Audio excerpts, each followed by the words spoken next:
Hello friends, ഇന്നത്തെ വീഡിയോയിൽ എനിക്ക് കിട്ടിയ ഒരു അറിവ് നിങ്ങളുമായി ഷെയർ ചെയ്യുവാണ്. ഈ ഫ്രൂട്ട് നിങ്ങൾക്ക് എല്ലാവർക്കും അറിയാമായിരിക്കും. ഇതാണ് മാംഗോസ്റ്റീൻ ഫ്രൂട്ട്.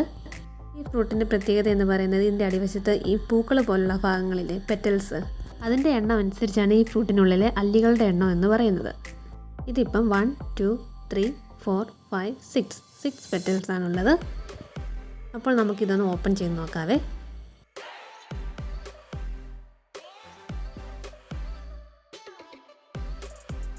അപ്പോൾ ഇത് ഓപ്പൺ ചെയ്തിട്ടുണ്ട്. നമുക്കിതൊന്ന് കൗണ്ട് ചെയ്ത് നോക്കാം. 1 2 3 4 5 6. വേറെ ഒരെണ്ണം കൂടി എടുത്തിട്ടുണ്ട്. ഇത് 1 2 3 4 5. ഇത് 5 പെറ്റൽസ് ആണുള്ളത്. അപ്പോൾ നമുക്കത് ഓപ്പൺ ചെയ്ത് നോക്കാം.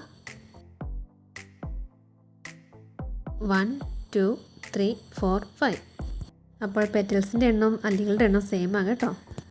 അപ്പോൾ എനിക്കിതൊരു പുതിയ അറിവായിരുന്നു, അതാണ് നിങ്ങളുമായി ഷെയർ ചെയ്തത്. നിങ്ങളിൽ കുറച്ച് പേർക്ക് ഇത് അറിയാമായിരിക്കും. അപ്പോൾ വീഡിയോ ഇഷ്ടപ്പെട്ടാൽ ഒന്ന് സപ്പോർട്ട് ചെയ്തേക്കണേ.